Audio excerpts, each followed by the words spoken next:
बहुत सारी ऐसी वीडियोस होती हैं, ऐसी फोटोज होती हैं जिनको हम सबके सामने नहीं देख सकते। बहुत सारी ऐसी आवाज़ें होती हैं जिनको हम सबके सामने सुन नहीं सकते। बहुत सारे ऐसे वर्ड्स होते हैं जिनको हम सबके सामने पब्लिकली नहीं सुन सकते। एयरफोन कान में डाल के तब हम उनको सुनते हैं, वो भी एक प्राइवेट जगह पे। लेकिन अगर मैं कहूँ कि किसी की बॉडी जो कि उसके ही कंट्रोल में नहीं है, इस तरीके की आवाज़ें निकल रही हैं जब चाहे जहाँ चाहे, जिस तरीके की हरकतें या तो वो किसी अपने पार्टनर के साथ करता है या फिर वो खुद करता है जब उसको मास्टरबेट करना होता है, लेकिन ऐसा उसके साथ उसकी बॉडी खुद ही किए जा रही है जो कि उसको नहीं करना है। पब्लिक प्लेस में तो बिल्कुल भी नहीं करना है। और पब्लिक प्लेस में क्या, अपने माँ बाप के सामने, आप अपने भाई बहन के सामने नहीं कर सकते, उसको बड़ी शर्म फील होती है, लेकिन फिर भी ऐसा हो रहा है, तो ये प्रॉब्लम क्या है? चलिए इसी के बारे में बात करते हैं। तो चलिए शुरुआत करते हैं आज के इस वीडियो की। So my name is Ekta and आपका हम सबका YouTube channel study with me. तो सबसे पहले हम बात करेंगे इस प्रॉब्लम की कि इसके लक्षण क्या हैं। अब लक्षण की बात इसलिए कर रहे हैं ताकि इसका मतलब समझ में आए कि इस प्रॉब्लम का मतलब क्या है, क्योंकि प्रॉब्लम का मतलब नहीं समझ में आए तो हमें कुछ भी समझ में नहीं आएगा। ठीक है, फिर हम जानेंगे कि कारण क्या है, जांच क्या है एंड ट्रीटमेंट क्या है, मतलब उसके उपचार क्या है। तो इसका नाम से ही शुरुआत करते हैं। इसका नाम होता है PGAD। अब देखिए, ये जो टर्म है ये आप लोगों ने बिल्कुल नहीं सुनी होगी, हो सकता है किसी ने सुनी है तो कमेंट बॉक्स में लिख के बताइएगा कि आपने सुना है PGAD के बारे में। तो ये PGAD है क्या, इसका मतलब मैं आपको एक बार बता देती हूँ, फिर हम सिंपल तरीके से समझेंगे। PGAD का मतलब होता है परसिस्टेंट जेनिटल अराउजल डिसऑर्डर। मतलब क्या हुआ इस चीज़ का, तो चलिए अब हम समझते हैं कि ये प्रॉब्लम क्या है। तो ये जो प्रॉब्लम है, ये पहली बात ये फीमेल में होती है। अब देखिए मेल में भी होता है, लेकिन इसके लिए हम दूसरी टर्म भी यूज़ कर सकते हैं क्योंकि उसके साथ ही रिलेट होता है ये जो प्रॉब्लम है। जैसे कि हमने प्रायरिटिज्म के ऊपर बात की थी कि मेल के अंदर जो उनका प्राइवेट पार्ट है वो ऑटोमेटिक ही क्या हो जाता है, इरेक्ट हो जाता है और बहुत लंबे टाइम तक ऐसा बना रहता है। ठीक है, तो ये हमने डिस्कस कर लिया है। अगर आपको वीडियो देखना है तो यहाँ पे वीडियो है, आप देख सकते हैं। तो इसी तरीके की ये प्रॉब्लम होती है फीमेल के अंदर। तो इसमें होता क्या है कि वो जो फीमेल है जो कि किसी भी उम्र की है, उसके साथ कुछ इस तरीके की हरकतें हो रही हैं उसकी बॉडी में जो कि वो नहीं चाहती है कि वो जो फीमेल है वो ना तो रिलेशन बनाना चाह रही है, ना ही उसके माइंड में कोई ऐसा थॉट है, ना ही उसकी सोच है कि उसको मास्टरबेट करना है। उसको ऐसा कोई भी थॉट नहीं है, ना ही उसने कोई उत्तेजना बाहर से ली है, ना ही कोई उसने कोई ऐसी फिल्म देखी है, ना कोई वीडियो देखा है, ना कोई उसने कोई सीन ऐसा नहीं देखा। उसके माइंड में कोई ऐसी उत्तेजना है ही नहीं कि उसको किसी के साथ रिलेशन बनाने हैं या फिर खुद से ही मास्टरबेट करना है। लेकिन फिर भी उसकी जो बॉडी है वो क्या कर रही है, उसकी बॉडी अपने आप ही एक्साइटेड हो रही है। ठीक है, मतलब वो अराउज हो रही है, तैयार हो रही है। एंड उसमें वो जो स्टेट होती है ऑर्गेज्म वाली, कि जो पूरी तरीके से जो फीमेल का जो जेनिटल जो पार्ट है, जो प्राइवेट पार्ट है, उसका जो क्लाइटोरिस है, तो जब भी कोई फीमेल रिलेशन बनाती है तो वो एक प्रोसेस होता है। ठीक है, पहले वो रेडी हो जाती है, एक तरीके से एक्साइटमेंट होती है उसके अंदर। ये डिफरेंट स्टेजेस होती हैं कि एक्साइटमेंट होती है, देन एक प्लेटिव स्टेज आती है एंड उसके बाद क्या होता है, ऑर्गेज्म होता है। मतलब वो एक हाई स्टेज होती है किसी भी रिलेशन की। ठीक है, उस टाइम में क्या होता है कि वो एक उस तरीके के स्टेट में पहुंच जाती है जिस टाइम में जो बॉडी की तरफ जो ब्लड का फ्लो है वो बहुत ज़्यादा होता है एंड उसके जो पार्ट हैं प्राइवेट पार्ट, उनमें ब्लड का फ्लो होता है। इस वजह से उनमें स्वेलिंग भी आ जाती है। जैसे कि बहुत सेंसिटिव पार्ट है क्लिटोरिस, तो उसमें क्या हो जाता है, उसका साइज इंक्रीज हो जाता है। नॉर्मली ऐसा होता है। तो जो फीमेल जो नहीं चाह रही है उसमें भी ऐसा हो रहा है कि उसका जो क्लिटोरिस है उसका साइज बढ़ गया है एंड क्या हो रहा है, जो उसकी वजाइनल जो एरिया है वो भी क्या हो रहा है, स्वेल हो रहा है, मतलब फूल रहे हैं, क्योंकि उनमें ब्लड का फ्लो बहुत तेजी से हो रहा है। उसकी ब्रीदिंग रेट जो है, सांस लेने की जो दर है वो भी बढ़ रही है, BP बहुत ज़्यादा बढ़ रहा है और साथ में क्या हो रहा है, जो दिल है उसकी भी धड़कनें बहुत ज़्यादा बढ़ रही हैं। ठीक है, तो वो नहीं चाहते हुए भी ऐसा हो रहा है और वो उस स्टेट तक पहुंच जाती है जो कि बहुत ही कुछ क्षण भर की होती है नॉर्मली अगर रिलेशन बनाए जाए तो, जिसको हम ऑर्गेज्म बोलते हैं। लेकिन इनमें भी ऐसा हो रहा है, वो उसको बार बार ऐसा हो रहा है कि वो ऑर्गेज्म तक पहुँच रही है। वो नहीं चाह रही है लेकिन फिर भी उसमें बार बार ऐसा हो रहा है। तो ये प्रॉब्लम होती है। हो सकता है आपको क्लियर हुई होगी, पता नहीं मुझे कि मैं कितना इस चीज़ को क्लियर कर पाई हूँ, लेकिन फिर भी और हम आगे कंटिन्यू करते हैं कि ऐसा उसको 1 मिनट में भी हो सकता है। मतलब एक बार ऐसा हुआ कि वो अपनी ऑर्गेज्म तक पहुंची, ठीक है, अपनी जो चरम सीमा है वहाँ तक पहुंची एंड देन फिर से उसकी बॉडी तैयार होगी नेक्स्ट अगले मिनट में ही और फिर से ऐसा सब होने लगा। तो उस बीच में क्या होता है कि उसकी जो बॉडी है वो पूरी तरीके से उसी तरीके की हरकतें अपने आप होती हैं कि उनकी जो जांग है, जो टांगे हैं, वो अपने आप उनमें वाइब्रेशन होने लगता है। उसकी जो बॉडी लैंग्वेज है वो उसी तरीके की हो गई है जैसे कि वो पूरी तरीके से ऑर्गेज्म के अंदर है, ठीक है। लेकिन ऐसा ऑटोमेटिक हो रहा है, वो एक एक मिनट में हो रहा है, हो सकता है वो सेकंड्स में हो रहा हो। तो ये जो उसका जो काम है, ये ऐसा हो रहा है, ये उसके लिए बहुत ही तकलीफ देने वाला होता है, क्योंकि हर एक मिनट में उस स्टेट तक पहुंचना और फिर वो नॉर्मल होना, फिर उसके बाद फिर से ऐसा होना, तो ये हर एक मिनट में हो सकता है। किसी के लिए एक एक घंटे में पता नहीं कितनी बार ऐसा हो रहा है, किसी को हो सकता है 5 बार, 6 बार, 10 बार, 100 बार, 50 बार, या फिर हो सकता है इससे भी ज़्यादा 150 बार। अब आपको ऐसा सब मजाक लग रहा होगा, लेकिन ये बिल्कुल भी मजाक नहीं है, ये रियलिटी है।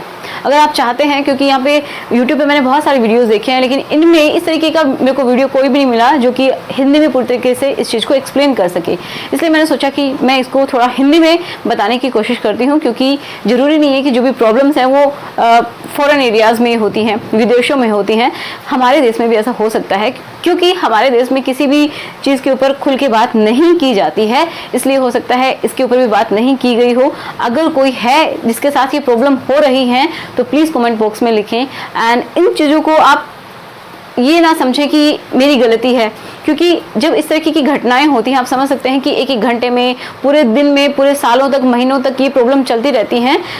तो ऐसा किसी के साथ बहुत सारे सालों तक होता रहता है, लेकिन फिर भी वो घुट घुट के जीते हैं। ना तो वो घर वालों के सामने जा सकते हैं, क्योंकि खुद में एक शर्म फील होती है कि किस तरीके की मेरी बॉडी की हरकतें हो रही हैं। नहीं समझ सकते लोग इसको, बहुत बार माँ बाप भी नहीं समझ पाते हैं कि क्या हो रहा है। कुछ लोग क्या समझते हैं इसके कि ये क्या है, कि हो सकता है ये बहुत ज़्यादा पॉर्न देखता है, इस वजह से इसको एडिक्शन हो गया है इस तरीके का, ठीक है, मतलब ये बहुत ज़्यादा उसके बारे में सोच रहा है, इस वजह से ऐसा हो रहा है। लेकिन ये ऐसा नहीं होता है, ये बिल्कुल इसके हम बोल सकते हैं ये मिथ है। ऐसा नहीं होता है कि वो सेक्सुअली एडिक्टेड है तब ऐसा हो रहा है, बिल्कुल भी नहीं, क्योंकि उसकी बॉडी में ऐसा कुछ है जिसकी वजह से ऐसा हो रहा है। ओके, तो अब हम ये भी जानेंगे कि ये जो प्रॉब्लम है ये क्या, इसके कारण क्या हैं।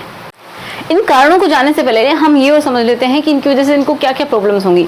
तो देखिए, ये जो पेशेंट होते हैं इनको दिक्कतें क्या क्या होती हैं। तो इनको पहली बात तो ये कि जब ऐसा बार बार होता है, बार बार वो अराउज होती है, मतलब तैयार होती है एक तरीके से उसकी बॉडी, एंड देन वो घटनाएं होती हैं उसकी बॉडी में, तो उनकी वजह से क्या होता है, एक तो बहुत ज़्यादा थकान होती है, बहुत ज़्यादा थका हुआ सा लो फील करते हैं, मूड बिल्कुल चेंज हो जाते हैं, क्योंकि एक मिनट में तो ऐसा लगता है कि वो इस तरीके की स्टेट में है, एक फिर वो नॉर्मल होना बहुत ही मुश्किल होता है, और ऐसा बार बार हो रहा है पूरे दिन में। तो एक तरीके से उनका जो माइंड है वो भी पूरी तरीके से अटक के रह जाता है, ना तो वो पूरी तरीके से सो सकते हैं, ना वो दिन में अच्छे से खा सकते हैं, क्योंकि उनकी भूख भी पूरी तरीके से ख़त्म सी हो जाती है। बहुत ही कम वो खाना भी ये समझिए खाते हैं, क्योंकि बहुत ज़्यादा वो डिप्रेशन में होते हैं। बहुत सारे लोग तो ऐसे हैं कि वो मेंटली बहुत बहुत बहुत ज़्यादा डिप्रेस हो जाते हैं इस चीज़ को लेके, क्योंकि उनको समझ में ही नहीं आ रहा है कि मेरे साथ क्या हो रहा है, क्या ये मेरी गलती है, क्या मेरी बॉडी की गलती है कि ऐसा हो रहा है, या फिर मैं कुछ अलग तरीके से सोच रहा हूँ इस वजह से हो रहा है। तो ये बहुत सारी घटनाएं उसके साथ होती हैं, और यहाँ तक कि वो जो पेशेंट है वो अपने जो ज़िंदगी है उसको भी ख़त्म करने की सोच लेता है। कभी कभी उसके माइंड में ऐसे थॉट्स आने लगते हैं कि उसको अपनी ज़िंदगी को ख़त्म कर लेनी चाहिए, क्योंकि ना तो अपने भाई बहन के साथ आराम से बैठ सकता है, क्योंकि जब किसी की बॉडी में इस तरीके की हरकतें होती हैं तो हम समझ सकते हैं कि क्या ये नेचुरल लगती हैं, हमें देखने में नहीं लगती हैं, नॉर्मल नहीं होती हैं, ठीक है। इस तरीके की जो हरकतें हैं या तो हम अकेले में करते हैं या फिर अपने पार्टनर के साथ, वो भी बिल्कुल सेपरेट जगह पे, क्योंकि हर एक चीज़ का एक स्पेशल जगह होती है, खाने पीने की अलग होती है, सोने की अलग होती है, समझ पा रहे हैं इस चीज़ को।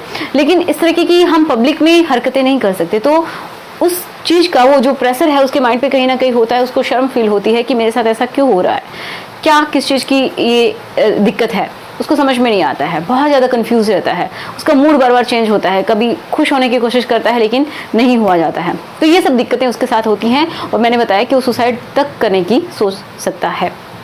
अगर आपको और भी ज़्यादा वीडियोज़ देखने हैं इसके बारे में, तो आप, एक पेशेंट है, उनका नाम लेना चाहूँगी, सारा नाम है उनका। तो वो बहुत, उसको यंग एज में ही इस तरीके की घटना होने लगी उसके साथ, जब वो 13-14 साल की थी, एंड कंटिन्यू उसको 20 ईयर्स तक ऐसा होता रहा है। उसके बाद में उसने कुछ इलाज करवाए, जिसके बाद उसकी लाइफ कुछ हद तक नॉर्मल हुई है। और उनको क्या क्या दिक्कतें हो सकती हैं हम और आगे बात करते हैं, कि ना तो जब वो चलते हैं तो भी किसी किसी को, देखिए सबके लिए ये अलग अलग हो सकता है कि किसी को किसी चीज़ से ट्रिगर मिल रहा है, मतलब वो किसी से उसको ऐसा फील हो रहा है कि ऐसा करते ही उसको इस तरीके का एक अटैक आ जाएगा समझिए, जिसकी वजह से उसके अंदर वही बॉडी के अंदर घटनाएं होने लग जाएंगी।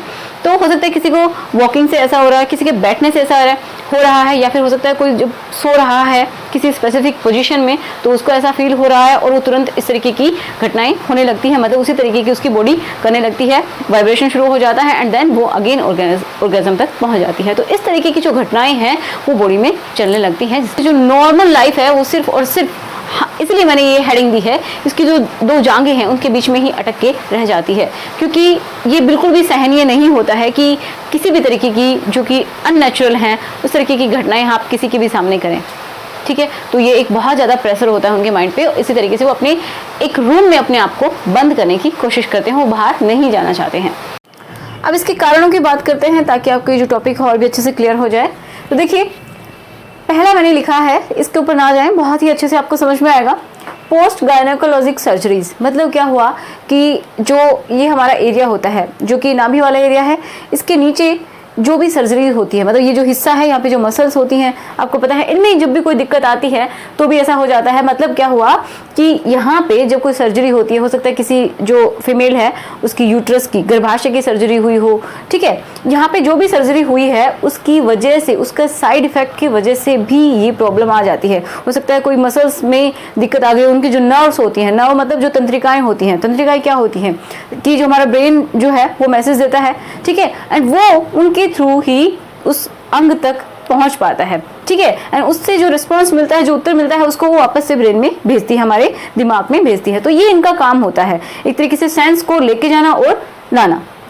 ओके, तो ये इनका काम होता है। तो अगर किसी को कोई सर्जरी हुई है, उसकी वजह से कोई दिक्कत हो गई कि कोई नर्व कट गई है या फिर उसमें कोई डैमेज हो गया है, ठीक है, तो उसका भी साइड इफेक्ट हो सकता है जिसकी वजह से ये दिक्कत आ जाती है। ओके, दूसरा क्या है, पेल्विक फ्लोर डिस्फंक्शन।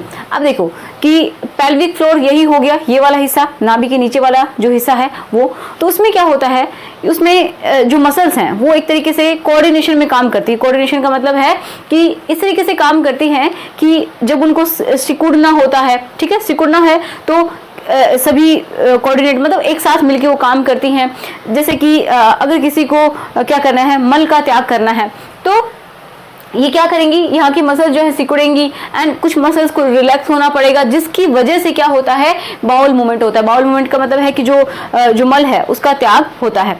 लेकिन यहाँ के अगर मसल्स, यहाँ के जो मसल्स हैं अगर वो पूरी तरीके से मिलजुल के काम ना करें तो ये प्रॉब्लम हो जाती है। मतलब है टार्लो सिस्ट। मतलब टार्लो सिस्ट क्या होता है, हम जानते हैं कि जो हमारी रीढ़ की हड्डी है कुछ इस तरीके की है, ठीक है। अब जो भी सिग्नल होते हैं वो हमारे ब्रेन से, ये जो रीढ़ की हड्डी है इसके अंदर होता है स्पाइनल कोड, ठीक है। स्पाइनल कोड ये समझिए कि रीढ़ की हड्डी से जुड़ा हुआ कुछ ऐसा हिस्सा होता है जो कि सिग्नल्स को लेके जाता है। अब ये सारी जगह तो नहीं पहुंच सकता, हमारे हाथ पैरों तक हर जगह तो नहीं पहुंच सकता, तो क्या होता है कि यहाँ से बहुत सारी तंत्रिकाएं निकलती हैं, ठीक है, नर्व्स निकलती हैं बहुत सारी। अब ये कहाँ से, अब नीचे वाला जो हिस्सा है यहाँ पे होता है, जब ये जो तंत्रिकाएं यहाँ से निकल रही हैं, ठीक है, जब ये यहाँ से निकल रही हैं तो यहाँ पे ये समझिए इनकी रूट है, इनकी जड़ें हैं। तो यहाँ पे क्या हो जाता है, कोई सिस्ट बन जाती है। सिस्ट एक्चुअल में क्या होती है, सिस्ट होती है जैसे कोई उसके अंदर फ्लूइड भर गया हो, फ्लूइड फील्ड आप समझ सकते हैं बलून के जैसा, ठीक है, इसके अंदर कोई लिक्विड भर गया हो। तो इस तरीके की जब सिस्ट बन जाती हैं तो ये जो नर्व्स हैं उनको डैमेज कर देती हैं या फिर उनको बहुत ज़्यादा एक्साइटेड कर देती हैं, ठीक है, जिसकी वजह से भी ये दिक्कत आ सकती है, ठीक है। अब नेक्स्ट क्या है, प्यूडेंटल न्यूरोलजिया। अब ये क्या है, प्यूडेंटल नर्व होती है, एक तंत्रिका होती है, जिससे कि क्या होता है कि हमारा जो प्राइवेट पार्ट है, ठीक है, एंड ये वाला जो हिस्सा है ये मैं आपको समझाऊंगी। तो यहाँ पे क्या होता है, जो भी हमारा दिमाग जो कहता है उस मैसेज को लेके जाता है उस हिस्से तक एंड वहां से जो रिस्पॉन्स मिलता है वो ब्रेन तक वापस जाता है, ठीक है। इस तरीके से काम चलता रहता है कि ब्रेन से जो मैसेजेस को लेके आता है उसका काम ही क्या करती है, नर्व्स करती हैं, तंत्रिकाएं करती हैं। तो अब यहाँ पे क्या हो रहा है, ये जो हिस्सा मैंने बनाया है ये क्या है, अब देखिए ये है एक तरीके से मल द्वार, ठीक है। तो इसको हम बोलेंगे क्या, रेक्टम, ओके एंड ये जो हिस्सा है यहाँ से मल निकलता है। उससे जस्ट आगे क्या होता है, ये फीमेल के अंदर, औरतों की बात करें तो उनके अंदर क्या होता है, यूट्रस होता है, गर्भाशय होता है, बच्चेदानी बोल सकते हैं, एंड ये यहाँ पे खुलता है जिसको हम वेजाइनल ओपनिंग कहते हैं। तो ये जो नर्व है ये यहाँ तक फैली हुई है, इसके नीचे ये क्या बनाया है, पेशाब की थैली, ठीक है, ये यहाँ पे खुल रही है।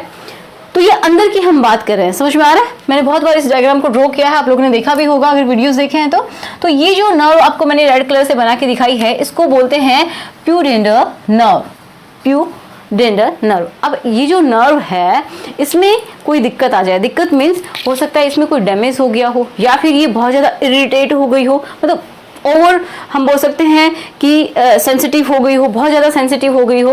तो ये कहाँ कहाँ तक फैली है, इस एरियाज में फैली हुई, इसके ब्रांचेस बहुत सारी फैली हुई हैं, इन एरिया में फैली हुई हैं, और साथ में जो फीमेल है उसकी जो क्लिटोरस है उसमें भी इसकी ब्रांचेस है वो फैली हुई हैं, इसलिए बहुत ज़्यादा सेंसिटिव होता है। समझ पा रहे? तो ये क्या है कि इस तरीके से अगर इसमें कोई डैमेज आ जाता है या फिर ये एक्स्ट्रा इरिटेट हो जाती है, बहुत ज़्यादा इरिटेट हो जाती है, तो ऐसी प्रॉब्लम आ जाती है। तो एक और बहुत ही एक रिस्क फैक्टर है ये भी कि रिपीटेटिव स्ट्रेस, कि मतलब किसी को बार बार स्ट्रेस होता ही रहता है, स्ट्रेस पे ऊपर स्ट्रेस, स्ट्रेस स्ट्रेस फिर से स्ट्रेस, इस तरीके की अगर किसी के साथ प्रॉब्लम आती है तो वो भी इस सिचुएशन में पहुंच सकता है। ठीक है, तो अब हम बात करते हैं कि इसकी जांच कैसे की जाती है। ठीक है, तो यहाँ पे मैंने कुछ पॉइंट्स लिखे हैं। देखिए, मैं पहले इसको डिस्क्राइब करती हूँ, क्योंकि सबसे पहले क्या होता है, साइकोलॉजिकल असेसमेंट होता है।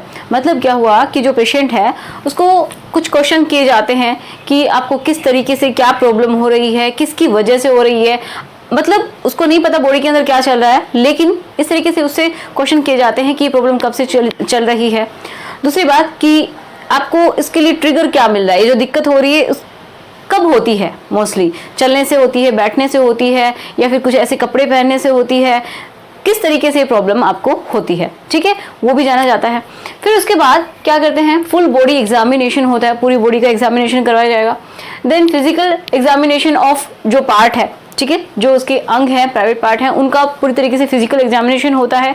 देखा जाता है कि कहीं क्लिटोरिस जो है वो स्वेल तो नहीं हो रखा है, उसके जो आसपास के जो अंग हैं वो स्वेल नहीं हो रखे, सूज नहीं रहे हैं, अंदर कोई स्वेलिंग तो नहीं है, इस तरीके से ये देखा जाता है। एंड क्या है, मेजरिंग ब्लड फ्लो, जो ब्लड फ्लो है उसको देखा जाता है। कब देखा जाता है, जब वो नॉर्मल है तो उसका ब्लड फ्लो कितना है, जब वो अराउज होता है, ठीक है, जब इस तरीके की जो घटना होती है तो उस टाइम उसका ब्लड फ्लो कितना है, उसके बाद ब्लड फ्लो कितना है। ठीक है, ये भी देखते हैं कि नॉर्मल बॉडी का क्या है और जो अंग है उसका ब्लड फ्लो क्या, इसके बीच में डिफरेंस है, इसका मतलब वहां पे ब्लड फ्लो ज्यादा हो रहा है अगर ये घटना है तो। ओके, तो इस तरीके की कुछ जांच होती हैं। एक तरीके से हम समझ सकते हैं अल्ट्रासाउंड भी किए जाते हैं, एमआरआई भी की जाती हैं, तो ये जांच के थ्रू पता चलता है। और साइकोलॉजिकली उससे बहुत सारे क्वेश्चन पूछे जाते हैं। तो दिक्कत यही होती है कि जो पेशेंट है वो खुल के बता नहीं सकते हैं, उनको बहुत शर्म आती है, क्योंकि इस तरीके की बातें हम नॉर्मली किसी से भी नहीं कर पाते हैं। तो इस वजह से जो हम बोल सकते हैं जो साइकोलॉजिस्ट होते हैं वो बहुत ही आसानी से उनकी काउंसलिंग करते हैं एंड देन उनसे क्वेश्चनिंग करते हैं। तब नॉर्मली ये चीज़ पकड़ में नहीं आती है कि इसको दिक्कत क्या है। कुछ लोग क्या समझ लेते हैं कि हो सकता है कि ये इस तरीके की फिल्में देखता है या फिर कोई भी ऐसे चीज़ें देखता है जिसकी वजह से इसको उत्तेजना होती है एंड ये इसके साथ हो जाता है, या फिर ये एडिक्टेड है इन चीज़ों का। ठीक है, इस तरीके से समझ लिया जाता है मोस्टली। लेकिन बहुत सारे ऐसे डॉक्टर हैं जिनको भी ये चीज़ बहुत ही मुश्किल से पकड़ में आती है। तो ये जो दिक्कत है ये बहुत ही छुपी हुई है, लेकिन बहुत बड़ी है।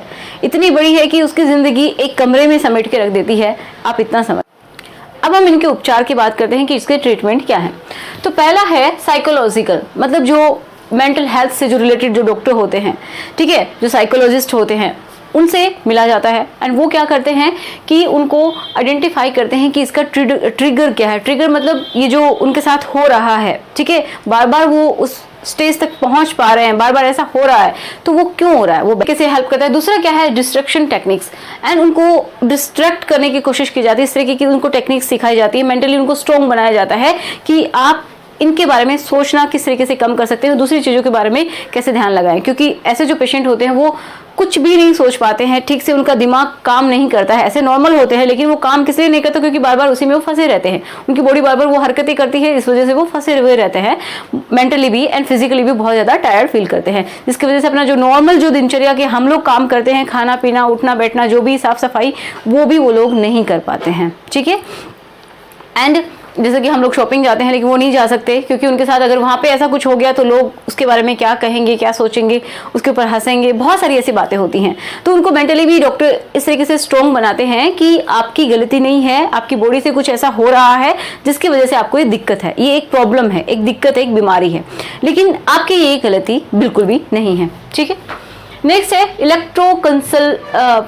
Convulsive therapy. देखिए इसका मतलब क्या हुआ कि जो पेशेंट है उसको कुछ ऐसे इलेक्ट्रिक शॉक दिए जाते हैं, थोड़ा सा उसको हम समझ सकते हैं कि सेडेटिव दिए जाते हैं ताकि उनको बहुत ज़्यादा दर्द फील ना हो। एंड उसके बाद क्या करते हैं कि उनको ब्रेन में, क्योंकि ब्रेन में क्या होती है, बहुत सारी नर्व्स होती हैं, नर्व मतलब तंत्रिकाएं होती हैं, एंड ये जो न्यूरॉन्स होते हैं, समझ पा रहे हैं, मतलब ब्रेन से रिलेटेड ही तो ये दिक्कत है, क्योंकि अगर किसी को नर्व से रिलेटेड कोई दिक्कत होगी, कोई प्रॉब्लम है, तो क्या होगी, वो उसी से ठीक होगी। ठीक है, तो क्या होगा कि उनको इलेक्ट्रिक ब्रेन में इस तरीके के बहुत ही हल्के से शॉक दिए जाते हैं कि हो सकता है जो तंत्रिकाएं हैं वो अच्छे से काम करने लग जाएं। इस तरीके की थेरेपी की जाती है, क्योंकि डॉक्टर पहले ही समझते हैं कि किसकी वजह से ऐसा हुआ है, हो सकता है कि नर्व्स की प्रॉब्लम की वजह से ऐसा हो रहा हो, है ना। तो इस वजह से उनको डिफरेंट तरीके से उनका इलाज भी किया जाता है। किसी किसी को मेडिकेशंस दी जाती हैं कि कोई बहुत ज़्यादा स्ट्रेस में रहता है तो उसको पहले एंटी डिप्रेसेंट जो मेडिसिन है वो दी जाती हैं। कभी कभी क्या हो जाता है, उनका उल्टा असर भी हो जाता है पेशेंट के ऊपर, तो बहुत ही उनकी जो लाइफ है वो बहुत ज़्यादा थ्रेटनिंग हो जाती है, बहुत ज़्यादा डिफिकल्ट हो जाती है। लास्ट है सर्जरी। अब देखिए सर्जरी, सबकी सर्जरी नहीं की जा सकती, हो सकता है जिसको जिस तरीके की प्रॉब्लम है उसी तरीके से उसको सॉल्व भी किया जाएगा। अगर किसी को नर्व रिलेटेड प्रॉब्लम है, जैसे कि मैंने बताया प्यूडेंटल जो नर्व है अगर वो बहुत ज़्यादा डैमेज हो गई है या फिर उससे रिलेटेड कोई दिक्कत है, तो क्या होता है वहाँ की सर्जरी की जाती है। ठीक है, एंड कुछ हद तक, पूरी तरीके से तो हम नहीं बोल सकते, लेकिन बहुत ज़्यादा हद तक उसको ठीक किया जाता है। नेक्स्ट क्या है, टार्लो सिस्ट। अगर किसी को सिस्ट है तो उसका भी सर्जरी के थ्रू उसको इलाज दिया जाता है। तो अगर दिक्कत है, हो सकता है मेंटली आप बहुत ज़्यादा डिस्टर्ब है, इस वजह से प्रॉब्लम हो रही है, तो एक बार आपको डॉक्टर से ज़रूर मिलना चाहिए। सबसे पहले जो भी साइकोलॉजिस्ट हैं उनसे मिलिए, अगर कोई दिक्कत है तो उनसे बात कीजिए। सबसे पहले फर्स्ट ऑफ ऑल अपने माँ बाप से बात कीजिए एंड अपनी जो दिक्कतें हैं उनको खोल के रख दीजिए, एंड देन वो आपको सजेस्ट जरूर करेंगे कि वो साइकोलॉजिस्ट के पास लेके जाएं, किसी सेक्सोलॉजिस्ट के पास लेके जाएं, वो आपकी हेल्प जरूर करेंगे। ठीक है, तो सबसे पहले जानना इस प्रॉब्लम के बारे में जरूरी है कि प्रॉब्लम है या फिर हम किसी चीज़ से एडिक्टेड हैं। अगर आपको समझ में आ गया कि ये दिक्कत है तो आप उसका इलाज भी करवाने की सोचेंगे, अपने माँ बाप से भी उसके बारे में डिस्कस करेंगे। एंड प्लीज़ कभी भी ये ना सोचें कि हम अगर हमें ये दिक्कत है तो हम सबसे कमज़ोर हैं, या फिर हम ऐसा हो सकता है कि हमारी ज़िंदगी का कोई मतलब ही नहीं है। ऐसा कुछ भी नहीं है, आपकी ज़िंदगी भी आसान बनाई जा सकती है। तो आज की वीडियो का यही एक मेन मोटो है कि ये जो वीडियो है ये बहुत सारे लोगों तक पहुँचे, एंड किसी के साथ अगर ऐसा हो रहा है, आई होप ये वीडियो उस तक पहुँचे एंड वो अपनी प्रॉब्लम को समझते हुए ये इसका इलाज करवाए। ठीक है, तो मिलते हैं नेक्स्ट वीडियो में नेक्स्ट संडे को। So thanks for watching. इसको जितना हो सके आप शेयर करेंगे, अपने फ्रेंड्स के साथ शेयर करेंगे, एंड जितने आपके सोशल मीडिया प्लेटफॉर्म हैं उनके ऊपर, सबके ऊपर आप शेयर करेंगे। So thanks for watching.